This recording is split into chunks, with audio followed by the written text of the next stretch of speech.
ეს ის ალბათ დაავადებაა, რომლის უყურადღებობა არ შეიძლება, იმიტომ რომ შედეგად შეიძლება დავდოთ ინვალიდიზაცია. ესეთ შემთხვევაში წარმოიქმნება ჩვენი აუტოიმუნური დაავადება. პირველ ადგილზე მაინც რეუმატოიდული ართრიტია მომართვიანობით, არ ხდება სწორი დიაგნოსტირება, არ ხდება პაციენტების მხრიდან თავის დროზე მომართვიანობა. მანიფესტაციით იწყება, სხვანაირად იწყება თუნდაც დებიუტი, ხო ასეა? მუდმივად უნდა ვიყო პრეპარატებზე და ამ პაციენტთან საკმაოდ დიდი დროის განმავლობაში უჭირდება მუშაობა, რომ აუხსნათ, რომ ქრონიკული კია, მაგრამ მისი მართვა შეიძლება.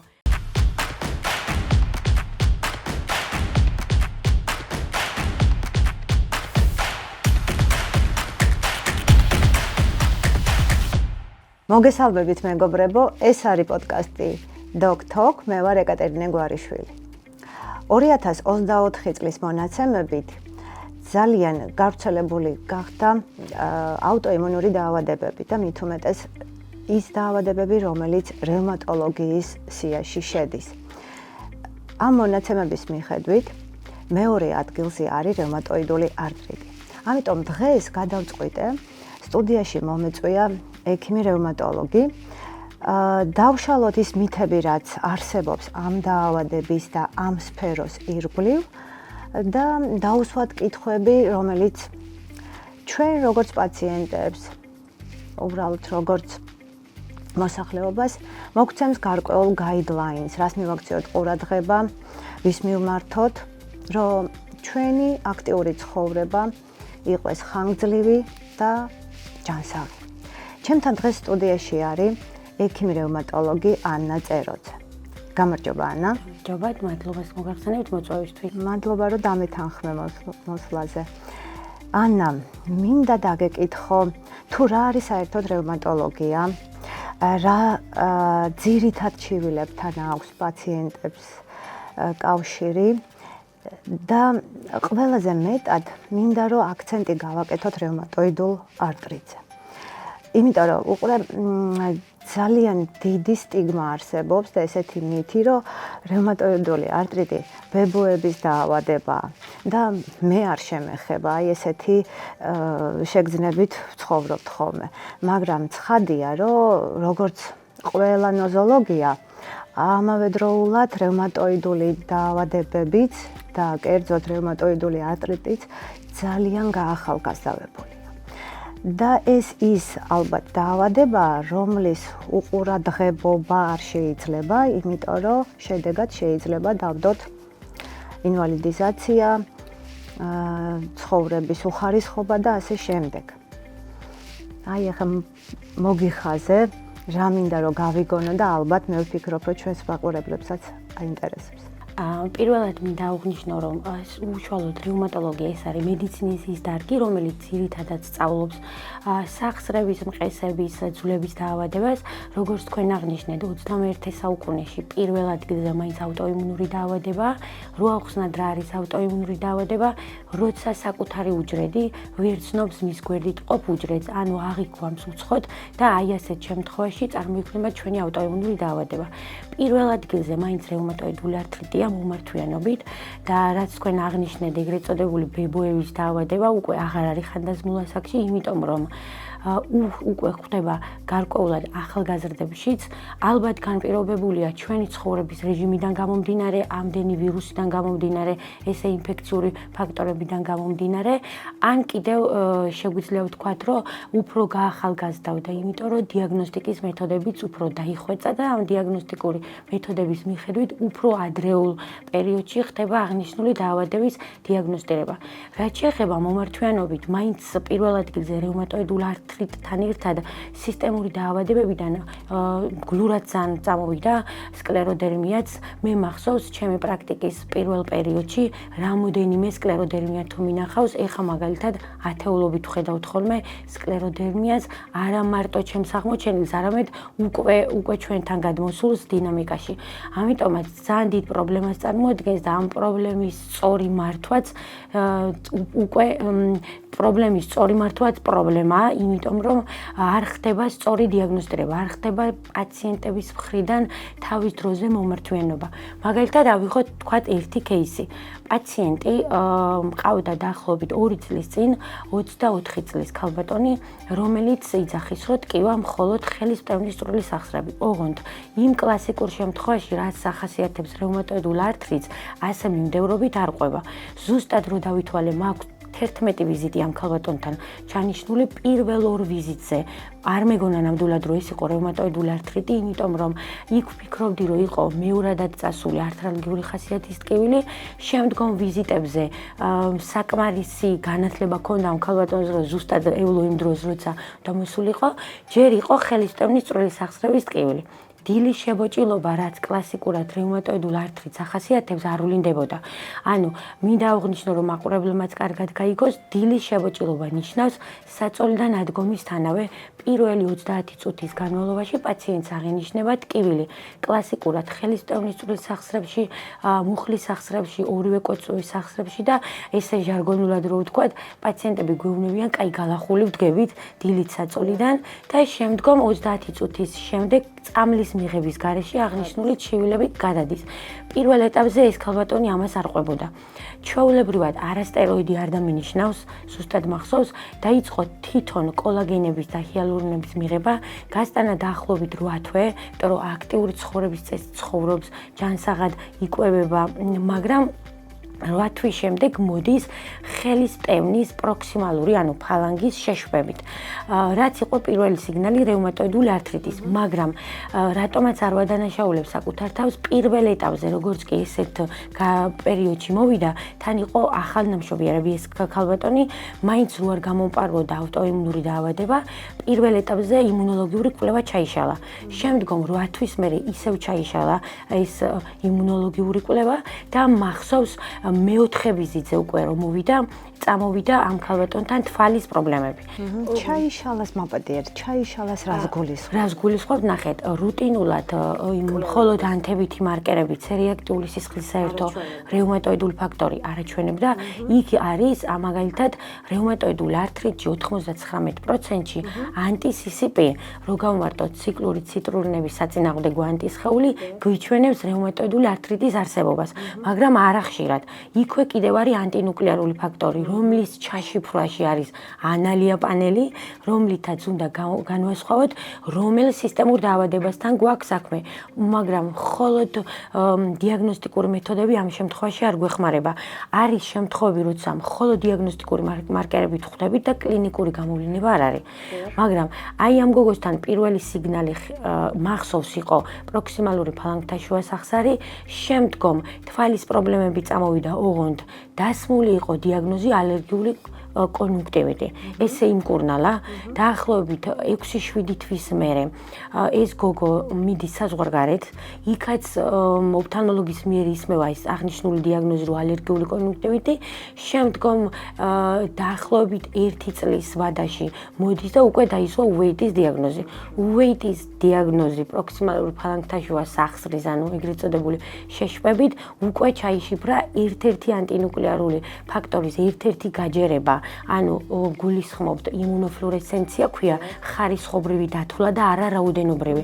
იქვე უკვე ამოვიდა და ეს იყო პირველი სიგნალი დებიუტი რეუმატოიდული ართრიტის. რო არ მოგატყოთ გარკვეული პერიოდი საკუთარ თავსაც ვადანაშაულებდი, ნეტა რატო უფრო მალე არ მივხვდი აღნიშნულ დაავადებას მეთქი, მაგრამ ღვთისნებით იმ პრეპარატების საშუალებით, რაც ეხა ჩვენთან არსებობს, უკვე ამ პაციენტის მდგომარეობა მინდა ვთქვა, რომ მეოთხე თვეა მკვეთ რემისიაში, ანუ კლინიკური სიმპტომები ალაგდა, დიაგნოსტიკური მარკერებით ის მაჩვენებელი, ის ტიტრი ისევ რჩება, მაგრამ კლინიკური სიმდრომები, რომ ერთი პრეპარატის ფონზე უკვე აღარ მიმდის და იმდენად სწორად განაგებს თავის დაავადებას, რომ სულ დადის, ყოველ 4 თვეში ექიმთან არის და ლამის ფეხი ფრჩხილიდან თვის ღერამდე ყველაფერს იკვლევს, ასეთ შემთხვევაში მე მინდა ვთქვა, რომ სრულ რემისიაში ვარ. ამიტომ ამ გოგოს მაგალითზე შეიძლება ითქვას, რომ სწორი გზით წავედით, ცოტა ოდნავ დაგვიანებით, მე მაინც ვიტყვი. ხო, მაგრამ აი რო იცახი რომ დაგვიანებითო, რაც უფრო ახალგაზრდაა პაციენტი, ესეთი დაავადებები და ესეთი ნოზოლოგიები ხო უფრო სხვანაირი მანიფესტაციით იწყება, სხვანაირად იწყება თუნდაც დებიუტი, ხო ასეა? ხო, აი იმუნური სისტემა ცოტა უფრო აქტიურია.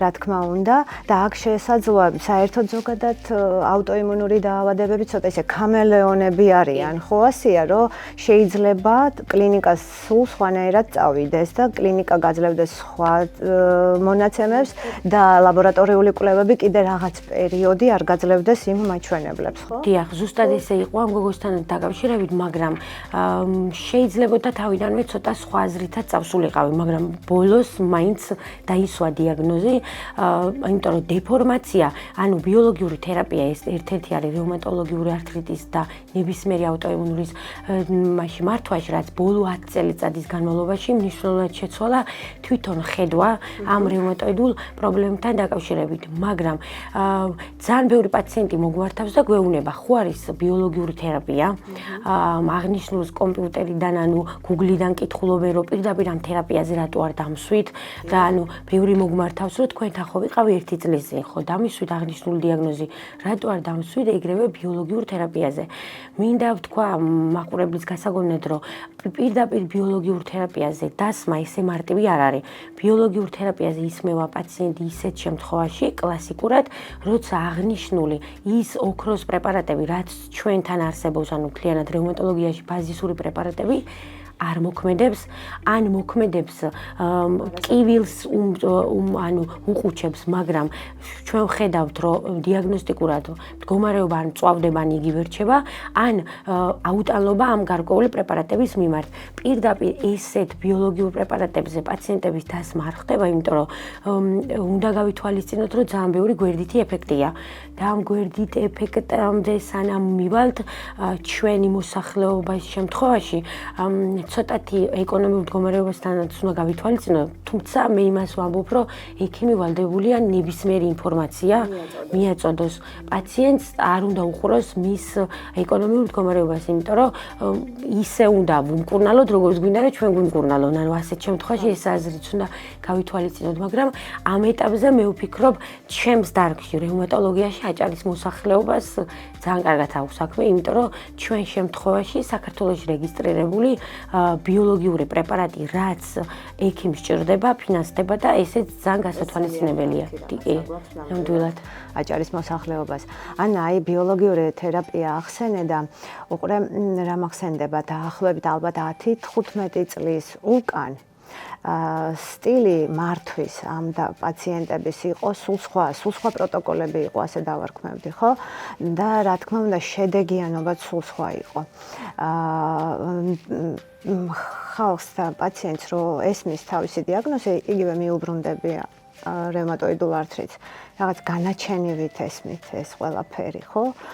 იქ ვიღაცა მეზობელს ქონდა რაღაც ესეთი ან ნათესავს და ანუ ცხოვრება თითქოს ენგრევად თვალწინ. ხო და აი მინდა რომ რაღაცა ამ თემას შევეხოთ, თუ რამდენად წინ წაიწია მედიცინა როგორც მეცნიერება და ფარმაკოლოგია ერთად. ანუ როცა პირველ ეტაპზე პაციენტი შემოდის, მე ისე ვფიქრობ, ჩვენთან კაბინეტში შემოსული პაციენტი, როცა ვიწყებთ საუბარს, კაბინეტიდან გასული საერთოდ სხვა ადამიანები გადიან. ან ძალიან გაბრაზებულები საკუთარ თავზე, ან ექიმის მიმართვა არ მოწონთ, ან არ მოწონთ მაგალითად ის დაავადება, რასაც ექიმი მაგალითად უსვამს დიაგნოზს. ასეთ შემთხვევაში ჩვენი მოსახლეობისთვის ქრონიკული დაავადების გათავისება ძალიან რთულია. პირდაპირ შემოდის კითხვა. 90%-ში მინდა ისე თამამად თქვა და მე მგონი ეს არც ისე კარგია. პირდაპირ იძახიან, ანუ მე ხო არასდროს არაფერი არ მჭირდა, რატომ მჭირს ახლა ეს დაავადება. ქრონიკული რას ნიშნავს? მუდმივად უნდა ვიყო პრეპარატებზე და აი ამ პაციენტთან საკმაოდ დიდი დროის განმავლობაში გვჭირდება მუშაობა, რომ აუხსნათ, რომ ქრონიკული კია, მაგრამ მისი მართვა შეიძლება. მართვა შეიძლება ერთი პრეპარატით, ჩვეულებრივად ისე იცხოვრებენ, როგორც მანამდე ცხოვრობდნენ, მაგრამ ვერ ითავისებს აღნიშნულ დაავადებას. დაავადებას, თან იმ შეზღუდვებს, რასაც ქრონიკულ დაავადებასთან ვაწყდებით, რომ იქ ჯანსაღი ცხოვრების წესი უნდა დაიცვას, იქ რომ მაგალითად საზოგადოების თავშეყრის ადგილზე, როცა აღნიშნულ პრეპარატების ფონზეა, რომ ეგრეთ წოდებული პირბადით იარონ და მოერიდონ ესეთ რაღაცებს, მაგრამ თუ ადეკვატურად ავხსნით, ალბათ ექიმზე ძალიან ბევრი, ალბათ არა. ხშირ შემთხვევაში ექიმებიც დამნაშავეები ვართ და ძალიან ბევრჯერ დამეჭერია საკუთარი თავი აღნიშნულში, რომ ალბათ სანამდე ეს აზრი მექნება, რომ პაციენტს კარგად ვერ აუხსენ და იმ პაციენტს გადაურეკავ და კიდე დავიბარებ, ოღონდ არ ვეთქვი, რომ პირდაპირ არასდროულად აგიხსენი, ზოგჯერ ვწმუნდები, რომ ვერ ვაგებინებ. ამიტომ ამ პაციენტს თავიდან ვიბარებ, რომ როგორც გაკვეთილი ისე მომიყვეს რა უხსენ, იმიტომ რომ ვერ ითავისებს რა არის მისთვის ეს დაავადება. იწყებენ შემდგომ სხვადასხვა მონაცემების მოძიებას. ამ მონაცემების მოძიების დროს, როგორც თქვენ თქვით, ის მეზობელი, ნათესავი, რომლებსაც აქვს აღნიშნული დაავადება, როგორი პრეპარატით იმართა. Სუსტად მაგიტომაც არის ჩვენი შეხვედრა აუცილებელი და საჭირო, რომ ამ ზღვა ინფორმაციიდან დღეს, რასაც ინტერნეტში შეუძლია მოიძიოს პაციენტმა, მივცეთ საშუალება, რომ გაერკვიონ. ხო ასეა? და გაარკვიონ ის, რომ ქრონიკული დაავადების დიაგნოზი განაჩენი არ არის. პირიქით, მე ესე ვფიქრობ, რომ ეს ადამიანები უფრო დაცულები არიან საზოგადოების სხვა ნაწილისგან, რომელმაც საერთოდ არ იცის რა ჭირს.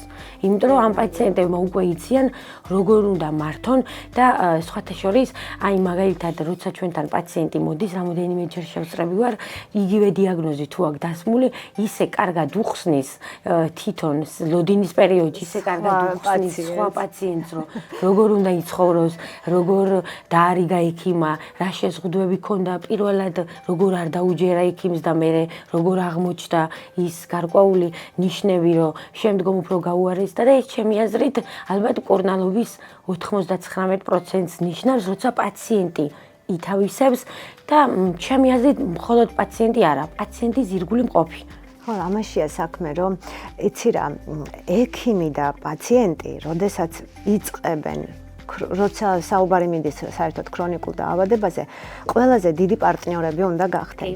აი ამაში იმხელა შედეგი შეიძლება მერე დაიდოს პაციენტისთვის და ექიმის გახარებულია. ყოველთვის ვიძახი, რომ ექიმი და პაციენტი როცა პარტნიორები არიან და რაღაც პრობლემის დასაძლევად, ის პრობლემა ყოველთვის ლაგდება ძალიან კარგად და საკეთილდღეოდ. კი და ასეა ზუსტად პრაქტიკაშიც, იმიტომ რომ თავის ირგვლივ მყოფებიც თუ უწყობენ ხელს და საკმაოდ ხშირია პრობლემა, რომ თითქოს აი ასეთ პაციენტებს ქრონიკული ტკივილით ცხოვრების სტილი ეცვლებათ. მაგალითად არის პაციენტები, რომლებსაც ფსიქოლოგიური დახმარება ჭირდებათ. ანუ მე ორდინატურას სადაც გავდიოდი ბელორუსიაში, იქ იყო გარკვეული ჯგუფი, სადაც პაციენტებს სანამდე ბიოლოგიურ თერაპიაზე დასვამდნენ, ჰქონდათ ფსიქოლოგებთან კონსულტაცია, იმიტომ რომ ის ფსიქოლოგი განიხილავდა ამ პაციენტის ტიპს და შემდგომ თვითონ იმ მკურნალ ექიმს მიაწოდებდა ინფორმაციას, როგორი სტილით უნდა მიაწოდეს აღნიშნული დაავადება, რომ გაითავისოს ამ პაციენტმა როგორ არის და პრაქტიკაშიც ზუსტად ესეა, თუ პოზიტიურად მიუდგა და ზოგ პირდაპირ ამბობს, მე ვიცი ზუსტად ამ დაავადებას დავამარცხებ. ასეთ პაციენტებში 99%-ით, ანუ დროში, ან თუ მაგალითად 3 თვეში ველოდებით შედეგს, 1 თვეში შეიძლება ისეთი მაგარი შედეგი მოგცეს, რომ მე პირდაპირ ესე ვერ ვეუბნები, რომ ძალიან მაგარი შედეგი გაქვს, იმიტომ რომ მეშინია მუხტი არ დაეცეს. ასეთ შემთხვევაში, თორე თვითონ მე იმდენად განათლებულები არიან, ანუ ეს იმუნოლოგიური ფაქტორი როგორ დამეწია იძახის, ესე იგი ხასიათმაც შეუწყო ხელი და იმ შემართებაც რამოდენიმე ხნის წინ რაღაც ლიტერატურას ვკითხულობდი და ვიღაცაზე ეწერა ინგლისურად ესეთი აზრი, ქართულად ესე ნიშნავდა, როცა ავტოიმუნურ დაავადებასთან გაქვს კონტაქტი, როცა საკუთარი უჯრედი შენს საკუთარ უჯრედს ებრძვის, შენი მოკავშირე ექიმიაო. შენ შემთხვევაში ასეთი იყო, რომ ანუ ექიმზე ძალიან დიდი რამ არის დამოკიდებული და ისე თუ ასე ჩვენი საზოგადოება ამისთვის მზად არის. მთავარია დობის ფაქტორი იყოს და თუ ის ექიმისგან იგრძნობს ამ დობას, პაციენტების მდგომარეობაც რა თქმა უნდა, ხშირ შემთხვევაში უჯობესდება, რა თქმა უნდა, ბევრი ცუდი რაღაცებითაც მრთავდება, ანუ გვერდითი ეფექტებიც ბევრი აქვს აღნიშნულ თერაპიას, მაგრამ ისე თუ ასე მაინც კარგად მივდივართ. ძალიან კარგი. ანა, აი რას უნდა მიაქციოს პაციენტმა, ჯერ არ არის პაციენტი, რომ აი დაფიქრდეს ხო არა ვარ მისასვლელი რევმატოლოგი. აი მაგალითად მაგ კითხვაზე ჩემი აზრით ყველაზე კარგი პასუხი არის ეგრეთ წოდებული მანკილოზრებელი სპონდილოართრიტი, ანუ ბეხტერების დაავადება. ბეხტერების დაავადების პირველი სიმპტომი წელის ტკივილი. ყველას ქონია ალბათ ცხოვრებაში ესეთი მომენტი, რომ წელი კვტიებია. ზოგ შემთხვევაში ჩვენი ცხოვრების წესრს ვაბრალებთ, ზოგ შემთხვევაში თუ ზაფხულია, ანუ კონდიცირებას ვაბრალებთ, რომ შეიძლება გაგვიცივდა, მაგრამ ესეთი პაციენტები ხშირ შემთხვევაში ღებულობენ პირველ ეტაპზე არასტეროიდებს, მიმართავენ არასწორი მიმართულებით ექიმს. ისინი იწყებენ ანთებისაწინააღმდეგო თერაპიას და მინდა რომ გავითვალისწინოთ ეს წელის ტკივილი ელემენტარული, რომელიც 4 თვეზე მეც ან დაახლოებით 6 კვირიდან 8 კვირამდე განუწყვეტლივ გრძელდება და ანუ გაგრძელებაში რას გულისხმობ არასტეროიდს დალევს, ის 24 საათის განმავლობაში რამდენიცაა გამ პრეპარატს ეგრეთ წოდებული ნახევარდაშლის პერიოდი თუ მიყვება და ტკივილი ქრება და ისე იწყება და ეს 6-დან 8 კვირამდე გრძელდება, აღნიშნული პაციენტი 99%-ში შემიძლია თამამად თქვა, რომ რევმატოლოგის სამართავია, იმიტომ რომ ეს გვიჩვენებს უკვე წვავე პროცესის გადასვლა ქრონიკულში, როგორც ანთებით დაავადებას. და ანთებით დაავადებას მხოლოდ არასტეროიდებით ვერ ვმართავთ, იმიტომ რომ ძირითადი მიზეზი უნდა დავადგინოთ და იმ მიზეზს სანამ არ ვიმაგნებთ, შედეგის კურნალობა ესე ხანგრძლივად წავა. დავლევთ პრეპარატს, შემცირდება ტკივილი, ამიტომაც პაციენტებს, რომლებსაც ელემენტარული წელის ტკივილი 4-დან 8 კვირამდე უგრძელდება და ტკივილგამაყუჩებელი პრეპარატები მხოლოდ ამ შუალედში მოქმედებს, აუცილებლად უნდა მიმართონ ექიმს, რომ დაადგინოს, მოხდეს დიფერენცირება რაიმე შედარებით საშიშ დაავადებასთან არ გქონდეს საქმე. ამიტომ ეს ძალიან დიდ პრობლემას წარმოადგენს, იმიტომ რომ მე პირადად ეხა წინა 2 კვირის განმავლობაში 9 ბეხტერების დაავადების დიაგნოზი დაისვა ჩვენთან კლინიკაში 28 წლიდან 34 წლამდე და აღნიშნულმა პაციენტების 99%-მა არ იცოდა რა ჭირდა, იმ 1%-მა ეგრეთ წოდებული ჩაჯიბიდიდან გაიგო, რომ ეს შეიძლება ყოფილიყო მანკილოზრებელი სპონდილოართრიტი და პირდაპირ ესე მოვიდნენ, მე მგონი მე სპონდილიტი მაქვს. ანუ ეგრევე ესე თქვა დანარჩენი კი აქტიურად ხმარობენ და სხვათა შორის ძალიან ჭკვიანური ეს. მე მგონი ეს ჩაჯიბიდი ჩვენ ექიმებს მე მგონი უფრო მეტად გვეხმარება, იმიტომ რომ იმდენად სწორ ინფორმაციას კითხულობს, იძლევა რომ ეგრევე ექიმთან მორბიან მერე ასეთ შემთხვევაში. ამიტომ ჩემს პრაქტიკაში 9 ესეთი, მე მაგალითად ესეთი პერიოდი ახლა ესე იმდენად დიდი პრაქტიკა არ მაქვს, მაგრამ 9 წლის განმავლობაში ამ 2 კვირის შემთხვევაში 9 ბეხტერების დაავადება დადასტურებული ზუსტად დადასტურებული აი იმ დიაგნოსტიკური მაჩვენებლით, რასაც MRT გვაძლევს და თუ გინდ იმ გენეტიკური ფაქტორით და მინდა აღვნიშნო, რომ მხოლოდ ამ 9 პაციენტიდან 2 პაციენტმა დამიჯერა და მამებმა და ბაბუებმა ჩააბარეს აი ეს აღნიშნული გენეტიკური ფაქტორი და ამ 2 პაციენტთან ერთში ბაბუას აღმოაჩნდა B27 გენეტიკური მარკერი. ოღონდ თითქოს ეს ბაბუას რო დავეკითხეთ, ყველაფერი მტკივა, იძახის, ანუ ზუსტად კონკრეტულად კლინიკურ სიმპტომს ვერ გვეუბნება, მაგრამ სავარაუდოდ ისეთი მართვადი იქნება. უბრალოდ დიაგნოსტიკა როგორ გაგრძელდება, ეგ არ ვიცი, უკვე ეს დროშია გაწელილი და ჩემი აზრით ძალიან დიდი ციფრია ავტოიმუნურ დაავადებებში ახალგაზრდა მამაკაცებში. თუმცა ეს სტერეოტიპი უკვე დაირღვა და უკვე ქალბატონებშიც გვხვდება. ბეხტერების დაავადება ეგრეთ წოდებული და ალბათ ავტოიმუნური დაავადების გაახალგაზრდავება მარტო პირობებზე არ არის დამოკიდებული დიაგნოსტიკურ მარკერებზე და ხელმისაწვდომობაზე. უკვე ჩვენთან ბაზარზე არის ისეთი მარკერები, ლაბორატორიებში შეუძლია რომ გააკეთოს ესეთი ანალიზები, რომ 99% მაინც დარწმუნებული ვიყოთ, როგორ მართოთ. ამიტომაც პაციენტზეც, ექიმზეც და დიაგნოსტიკურ მარკერებზე ძალიან ბევრია დამოკიდებული. ეს კიდე იმაზე მეტყველებს, რომ პაციენტს შიში არ უნდა ქონდეს, თუნდაც აი იმ დასმული დიაგნოზის წინაშე უნდა გაითავისოს, რომ დღეს მედიცინას შეუძლია ეს მარტივად მართოს, თუ უკვე დადგენილია დიაგნოზი. თქვენ მე მგონი უფრო კარგად გამიგებთ, რამდენი პაციენტი ყოფილა ოფთალმოლოგების მიერ გამოგზავნილი და ამ პაციენტებთან ალბათ დაახლოებით 9 საათი იმის ახსნა გიწევთ, რატო გჭირდებათ რევმატოლოგი. კი, იმიტომ იმათ ეტყობა, არ ვიცი რატო გამომიშვა, არ ვიცი, მე მარტო თვალი მტკივა, ანუ ამის გათავისებას, აი მაგაში ნამდვილად ნამდვილად გვეხმარება ChatGPT მინდა გითხრათ. იმიტომ რომ მე მითხრა რამოდენიმე რო გამომიშვა უფთალმოლოგმა და კითხვა დავსვი, მითხრა რევმატოლოგი გჭირდებაო. რა თქმა უნდა. აი ზუსტად ახლა ოფთალმოლოგიას შეეხე, როგორც შეჭიდულ სფეროს რევმატოლოგიასთან და მინდა კითხვა დაგისვა, რომ ზოგადად აი ის მითი დავარღვიო კიდევ ერთხელ, რომ რევმატოლოგია არ არის მარტო წელის ტკივილი, სახსრების ტკივილი, ანუ ეს დაავადებები და ეს ნოზოლოგიები ერევა უკვე სხვა სისტემის ორგანოებს და აი მინდა ამ შემთხვევაში დაგისვა კითხვა, რამდენად უკვე როდესაც გავლენა მოახდინა რევმატოიდულმა სიტუაციამ და დაავადებამ სხვა სისტემის ორგანოებზე, რა ხდება ამ შემთხვევაში, როცა ისინი ბიოლოგიურ თერაპიაზე და მონოკლონალურ თერაპიაზე გადადიან. ანუ ასეთ შემთხვევაში, ანუ ოფთალმოლოგიაც რო გავიხსნათ ეგრეთ წოდებული თქვათ wait-ი, response-ს ოფთალმოლოგი უშვებს რევმატოლოგთან, ასეთ შემთხვევაში ის wait-ი თქვენი დაავადება გამოდის ჩვენი დაავადების სიმპტომი. სიმპტომი, ამიტომ თქვენ სიმპტომურად მკურნალობთ და ჩვენ უნდა ვნახოთ მიზეზი ამ დაავადების. სწორედ ასეთი დაავადების მართვაში ხშირად გვეხმარება ის ბიოლოგიური თერაპია, ხონდ აი ამ ბიოლოგიურ თერაპიასაც სწორი შერჩევა ჭირდება, იმიტომ რომ გვერდითი ეფექტები ძალიან ბევრია და ბევრი გასათვალისწინებელია. მაგრამ ხშირ შემთხვევაში პაციენტი 50% აღნიშნულს თანხდება, აღნიშნულს 50% არ თანხდება, იმიტომ რომ რევმატოლოგია მარტო როგორც თქვით, ან გონიათ პირველი ჰიპოთეზად აქვთ, რომ ბებოების დაავადება და მხოლოდ ხანდაზმულების, მეორე ის, რომ სახსარე ხო არ მტკივა. ანუ ვერ ითავისებს, რომ რევმატოლოგიაში სისტემური დაავადება ნიშნავს შემაერთებელი ქსოვლის დაავადებას და შემაერთებელი ქსოვლი თმის ღერიდან ფეხის ჭხილამდე ჩვენ გვაქვს ყველგან. ის თუ აირჩია მაგალითად გულის პათოლოგიით დაავადებული, შეიძლება ინდოკარდიტის შემთხვევაში რევმატოლოგიაც შეიძლება აღმოჩნდეს.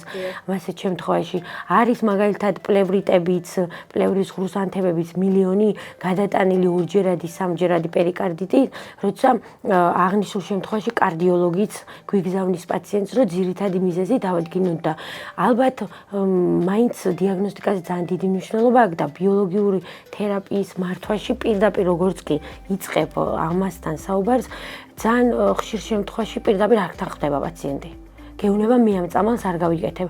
ალბათ უკარგად უფრო უკეთესადაც უნდა ავხსნათ, უკეთესად უნდა გაითავისოთ და მინდა რას გაუსვა ხაზი იცით, რაც უფრო ძვირია პრეპარატი, ჩვენს მოსახლეობას გონია მით უფრო საშიშია. აღნიშნული პრეპარატი. ანუ ასეთი ძვირია. კი, ასეთ გვაქვს ჩვენ მაგასთან შეხება, რომ ძვირიანი პრეპარატი ეს ძალიან საშიში იქნება, მაგალითად, ანაიქიმო არ ჯობია სხვა პრეპარატით დავიწყოთ და ეხა წამოვიდა კიდე ჩვენს ერთ კოლეგასთან საუბრობდი, თქვენ გაიკეთებდით აღნიშნულ პრეპარატს, თქვენ რო გჭირდეთ, თქვენ სახლობელს რო ჭირდეს, გაუკეთებდით ამ პრეპარატს, ანუ შიშის მომენტი არის. და ანაი აქ რაღაც შენ ესე თქვი, რომ თქვენ გაიკეთებდით, თო გეკითხება პაციენტი, ახლა ჩემს მაგალითს მოვყვები, იმიტომ რომ საერთოდ ყოველთვის კარგია, როდესაც რაღაც მაგალითები ტყვები და ობივატელი უფრო ალბათ ადვილად მიხვდება და გაითავისებს. იცი რა, დაახლოებით 11 წლის უკან მქონდა ესეთი სიტუაცია, სადაც ექიმებმა დანიშნეს აუტოიმუნური დაავადების გამო მონოკლონალური თერაპია და მე როგორც ექიმს აი პირველი მომენტი მქონდა, რომ როგორ გადავწყვიტო, მაგრამ ის რო არ გადამეწყვიტა მონოკლონალური თერაპიის მიღება და დათანხმება, სასწორზე მედგა, რომ სხვა მეთოდებით და ძველი თერაპიით რო გავსულიყავი, უფრო მეც კარგავდა ორგანიზმი და უფრო მეტი, ასე ვთქვათ, მოვლენები განვითარდებოდა და უფრო გაღვავდებოდა და აფეთქდებოდა პროცესი და დაავადება, ვიდრე ის გვერდითი მოვლენები, რაც შეიძლება გქონდეს მონოკლონალურ თერაპიას და ბიოლოგიურ თერაპიას. და დღეს მე ის ადამიანი ვარ, რომელიც ვიძახი, რომ არა ეს მონოკლონალური თერაპია და ბიოლოგიური თერაპია, ალბათ სულ სხვანაირი სიტუაცია მექნებოდა ხალხები ოჯახის წევრზე და ამიტომ მინდა რომ ეს მაგალითი გაიგონოს მოსახლეობა. კი, მოსახლეობაც ამას გაიგებთ თქვენს მაგალითზე, მაგრამ კითხვას დასვამს კიდე. თქვენ ექიმი ხართ, თქვენ იცით რა და როგორ მართოთ, ამიტომ ჩვენ ექიმებზე ძალიან დიდი დამოკიდებული, ანუ პაციენტმა ხო არ იცის რასთან. ანა, მე ექიმი ვარ, მაგრამ იმ ექიმის შემოთავაზება ამ წამალზე მეც დავიწყე, კითხვის ქვეშ დავსვი, მაგრამ უბრალოდ ცივი გონებით თუნდაც იმ წაკითხვებით, რასაც აკეთებს სხვა ადამიანი, რომელიც არ არის ექიმი, ხო? და აი, ცივი გონებით და შეთავაზებებით და ექიმთან კორპორაციაში და თანხwebdriverში უნდა იყოს რაღაც გთავაზობენ, უნდა დავფიქრდეთ ამაზე. და მასე რამდენად მართალი ვარ, მაგრამ მე ესე ვფიქრობ. და მე ვფიქრობ, რომ როცა ბიოლოგიურ თერაპიასთან გვაქვს საქმე, ანუ ეს ბიოლოგიური თერაპია, მე ესე ვფიქრობ 10 წლის წინ თქვა ესეთი იყო, მომავალ 10 წელში შეიძლება საერთოდ სხვანაირი მიდგომა იქნება, საზოგადოების ცნობიერებაც გაიზრდება, იმიტომ რომ თითქმის არ არსებობს სანაცნობოწრე ოჯახი, სადაც ერთი ავტოიმუნური დაავადება არ არის. უკვე თითქმის ესეა. ამიტომაც ასეთ პაციენტების შემთხვევაში ირგვლივ მყოფებისგან მაინც ესმით, რომ ეს წამალი გაიკეთა, ის წამალი გაიკეთა. მერე ყველაზე სასწაულიცით რა არის?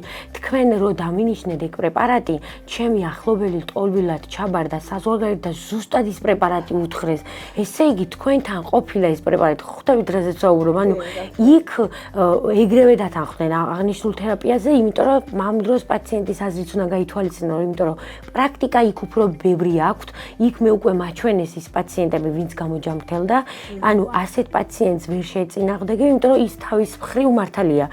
რა თქმა უნდა, სადაც უფრო დიდი პრაქტიკა აქვთ აღნიშნული პრეპარატით ამ დაავადების მართვის, პაციენტს თუ აქვს ამის საშუალება მიდის იქ, მაგრამ ჩემი აზრით, ჩვენც ექიმებმაც ბევრი უნდა ვიმუშაოთ, ბევრი მაგალითები უნდა ვაჩვენოთ. მე არასდროს არ მithქვამს და ეხა ვიტყვი, 2 ბიოლოგიური თერაპიით პაციენტი მყავს პირველ ეტაპზე, ჩემს პრაქტიკაში პირველი ბიოლოგიური თერაპია რო დავნიშნე, იმ ადამიანთან ეხა საკმაოდ ახლო ურთიერთობა მაქვს ოჯახით და მახსოვს, როგორც კი ამ პაციენტთან ჩვენ ეს თერაპია დავიწყეთ და ღვთისნებით კარგად არის და ძალიან კარგ რემისიაშია, მეორე პაციენტთან და მესამე პაციენტთან ახალგაზრდასთან რომ მომიწია დანიშნა, მე ამ პაციენტებთან ერთად ერთი საღამო ერთად გავატარეთ ერთ-ერთ კაფეში, რომ მეთქვა როგორ გრძნობდა ის თავს და იმას თავისი აღნიშნული სიმპტომები როგორ იყო და ეხა როგორ არის. ჩემი აზრით, მას პირადად მოეყოლა და ეხა ეს სამივე ერთმანეთთან მეგობრობს. აი ამ თემაზე ალბათ ვიტყოდი იმას, რომ დასავლეთში და ამერიკაში, ნუ უბრალოდ მე ეს გამოცდილება მაქვს, პირდაპირ აი პაციენტების პატარა კომიუნიტები იქმნება.